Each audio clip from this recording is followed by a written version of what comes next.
पिछले एपिसोड में हमने देखा था कि वांग एल्केमी करने का ट्राई कर रहा होता है, लेकिन वो वहां पर ठीक तरह से एल्केमी नहीं कर पाता और उसने कई सारे फर्नेस को वहां पर ब्लास्ट कर दिया था। इस वजह से वो सोल वहां पर उसे आइडिया देता है कि उसे ली मुवान के पास जाना चाहिए ताकि वो उसे गाइड कर सके। इसलिए वांग वहां पर ली मुवान के पास आ गया होता है, लेकिन वो उसे वहां पर नहीं पहचानती। जिसके बाद यहाँ से ये एपिसोड शुरू होता है। तो इस एपिसोड की शुरुआत में वहां पर वो लाल बाल वाला मास्टर आ चुका था जिसका नाम सुन होता है। वो वहां पर ली मुवान के लिए एक हर्ब्स को लेकर आया होता है। वो उससे कहता है कुछ महीने पहले आपने डिमांड की थी ना इस हर्ब की, देखो आज मैं यहाँ पर इस हर्ब्स को लेकर आ चुका हूँ। लेकिन ली मुवान उससे कहती है आपका शुक्रिया, लेकिन मुझे यहाँ पर इस हर्ब का रिप्लेसमेंट मिल चुका है। ये हर्ब बहुत ही ज्यादा कीमती है, इसलिए आप खुद ही इसे अपने पास रख लो, आगे चलकर ये आपको ही काम आने वाला है। सुन वहाँ पर कह रहा होता है मैं यहाँ पर ये हर्ब्स तो आपको अपनी फीलिंग दिखाने के लिए लेकर आया था, लेकिन आपने मुझे ऐसे मना कर दिया, ये मुझे अच्छा नहीं लगा। लेकिन ली मुवान उससे कहती दोबारा ऐसी बातें मुझसे मत करना। और इतना कहने के बाद वो गुस्से में वहाँ से चली जाती है। इधर हम वांग को देखते हैं, वो जैसे आगे बढ़ रहा था वहाँ पर जुआन आ जाता है जो उससे कहता है सीनियर ब्रदर क्या सब कुछ ठीक रहा? ली मुवान ने वहाँ पर आपकी हेल्प की भी या फिर नहीं? अगर आपकी यहाँ पर मदद हो गई होगी तो अब आपकी बारी है मेरी मदद करने के लिए, इसलिए आपको मेरे साथ चलना होगा। मैंने यहाँ पर हमारी मदद करने के लिए 2 गोरिल्ला को भी लेकर आया है, वो हमारे लिए यहाँ पर कुछ चीजें लेकर आ जाएंगे जो आगे चलकर हमारी काम आने वाली है। जिसके बाद वहाँ पर 2 गोरिल्ला आ जाते हैं। उन्होंने वहाँ पर कई सारे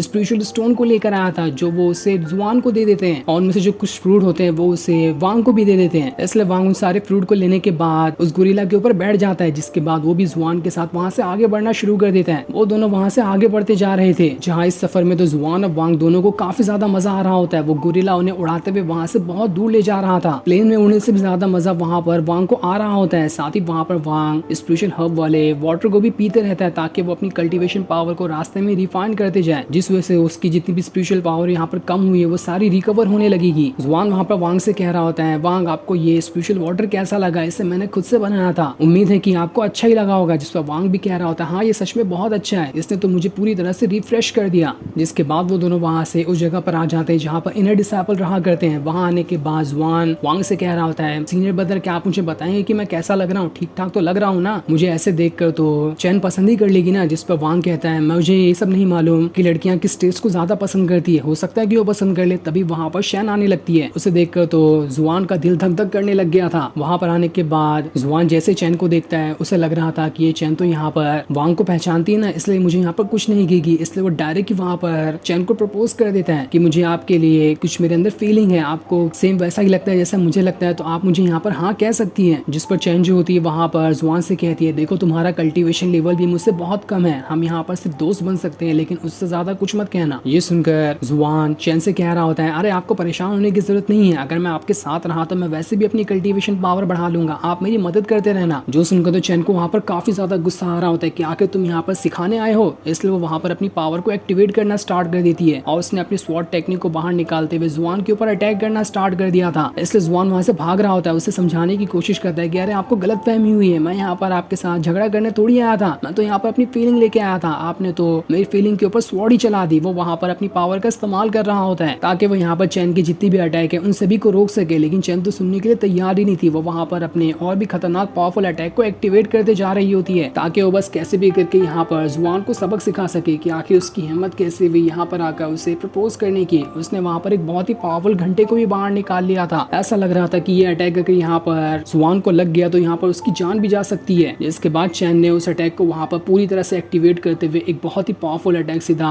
जुआन के ऊपर ही कर दिया होता है। लेकिन ये अटैक जुआन को रखता है इससे पहले वहाँ पर वांग आ जाता है जो अपनी पावर का इस्तेमाल करते हुए उस अटैक को वहाँ पर खत्म कर देता है, जिस वजह से तो यहाँ पर जुआन की जान बच चुकी थी। वांग वहाँ पर चैन से कह रहा होता है तुम्हें समझ भी आता है कि आखिर तुम यहाँ पर इसे मारने के लिए क्यों आ गई थी? इसने यहाँ पर तुमसे झगड़ा करने थोड़ी कहा था, इसके दिल में जो आया वो बस इसने यहाँ पर तुमसे कह दिया, तुम्हें क्या जरूरत थी इसके ऊपर इतना खतरनाक अटैक करने की? आगे से अगर कोई भी तुम्हारे सामने इस तरह से बात करने आया तो उसे ढंग से भी तुम समझा सकती हो। ये सुनकर तो चैन को काफी ज्यादा गुस्सा आ रहा होता है। वो वहाँ पर वांग से कहती है तुम यहाँ पर खड़े थे तभी ये जुआन यहाँ पर बच गया, अगर इसने दोबारा मेरे सामने आने की भी कोशिश की तो उस टाइम मैं इसे जिंदा नहीं छोड़ने वाली और उस टाइम तुम भी मुझे नहीं रोक पाओगे, इसलिए अगली बार ध्यान रखना कि मेरे सामने ये भटकने भी ना आए। जो सुनकर तो बेचारा जुआन एकदम ज्यादा घबरा गया होता है कि वो बेचारा यहाँ पर फीलिंग लेके आया था, उसकी फीलिंग पे तो इस चैन ने स्वॉर्ड ही चला दी। जिसके बाद वांग जो होता है वहाँ पर जुआन से कह रहा होता है चलो अब जाओ और अपना ख्याल रखना, आगे से किसी ऐसी लड़की के पीछे पड़ने की जरूरत नहीं है, थोड़ा इंतजार करो, तुम्हें खुद ब खुद एक अच्छी लड़की मिल जाएगी। और इतना कहने के बाद वो वहाँ से जाने लगता है। लेकिन जैसे वो वहाँ से जा रहा होता है जुआन जो होता है वांग से कहता है सीनियर ब्रदर रुक जा, आपने यहाँ पर मेरी बहुत मदद की, आपकी मदद के बगैर तो यहाँ पर मेरी जान भी जा सकती थी। इसलिए मैं आपको अपनी तरफ से छोटा सा गिफ्ट देना चाहता हूँ। इस जेड को अपने पास रख लो, ये आपके आगे चलकर किसी न किसी छोटे मोटे काम में मदद कर ही देगा। इसलिए वांग उस जेड को अपने पास रख लेता है, जिसके बाद वो दोबारा से अपने घर में आ चुका था और यहाँ आने के बाद वो ली मुआन का जो फर्नेस दिया होता है उसके अंदर पिल को रिफाइन करने की कोशिश करता है। यहाँ पर जैसे उसने अपना एल्केमी करना स्टार्ट किया था, उस पिल के अंदर से फायर निकल रही होती है। वांग को पूरी उम्मीद होती है कि इस बार तो वो यहाँ पर एल्केमी कर ही लेगा। वो इस बार तो ऐसे खाली नहीं जाने देना चाहता था। उसके पास जितनी भी फायर होती है वो उस फायर का इस्तेमाल करते हुए एल्केमी फर्नेस को और ज्यादा पावरफुल बना रहा होता है। उस सोल को लग रहा था कि ये वाला फर्नेस भी यहाँ पर फूटने ही वाला है, इसलिए वो पहले से अपनी तैयारी कर रहा होता है। लेकिन आखिरकार यहाँ पर इस फर्नेस के अंदर वांग ने उस पिल को रिफाइन कर ही लिया था, जो देखकर तो वांग की खुशी का ठिकाना नहीं रहता कि चलो आखिरकार मैंने यहाँ पर एक बार तो पिल को रिफाइन कर ही लिया। ये मेरे एल्केमिस्ट बनने के सफर की बस शुरुआत ही है। ऐसा ही रहा तो मैं बहुत जल्द बहुत ज्यादा पावरफुल एल्केमिस्ट भी बनकर दिखा सकता हूँ। लेकिन तभी उसके घर के पास वहाँ पर फिर से जुआन आ जाता है, जो अपने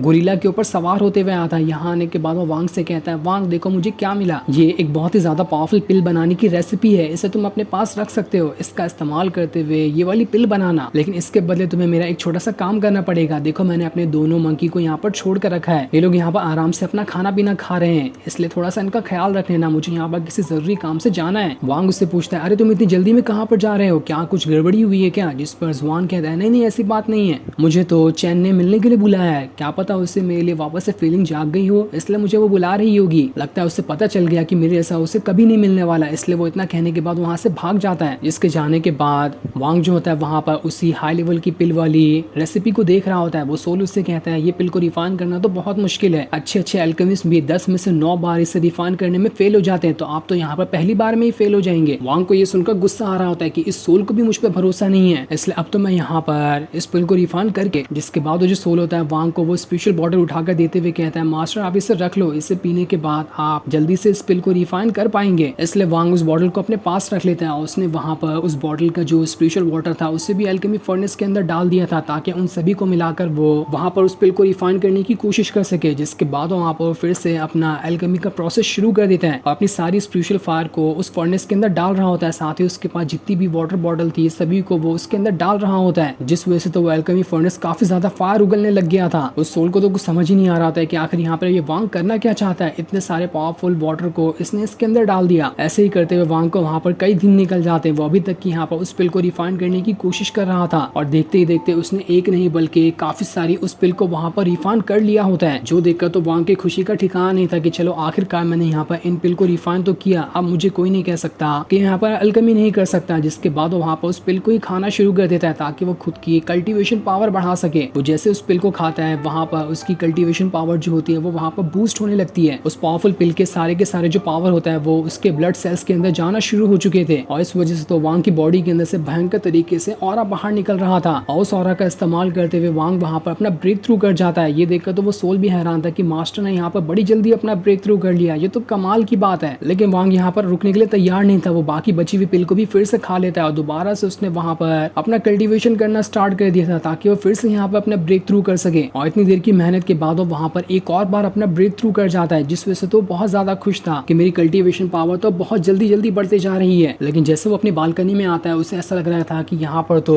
कहीं ना कहीं उसे खून की स्मेल आ रही है, इसलिए वो चारों तरफ देखने लगता है कि कहीं कहाँ से खून तो नहीं गिर रहा। तभी उसे घर के बाहर वही मंकी दिखाई देता है जिस पर किसी ने हमला कर दिया था, उसकी पूरी बॉडी से खून हो गया होता है। किसी को समझ नहीं आता कि यहाँ पर आखिर इसने क्या कर दिया। जुआन ने तो इस मंकी की जिम्मेदारी मुझे देकर गई थी और मैं इस जिम्मेदारी को पूरा नहीं कर पाया, अब मैं यहाँ पर जुआन को क्या जवाब दूंगा। क्या ये काम को चैन तो नहीं किया? मुझे तो लगता है कि चैन ने यहाँ पर इस मंकी को मारा होगा और हो सकता है कि जुआन भी कहीं खतरे में ना हो, इसलिए अब बारी आ चुकी है, मुझे अपनी रियल बॉडी का भी यहाँ पर इस्तेमाल करना पड़ेगा। जिसके बाद वो वहाँ पर अपनी रियल बॉडी को उस गुफा के अंदर से बाहर निकाल लेता है। जो सीन दिखाते ही ये एपिसोड यहीं पर एंड हो जाता है। Thanks for watching.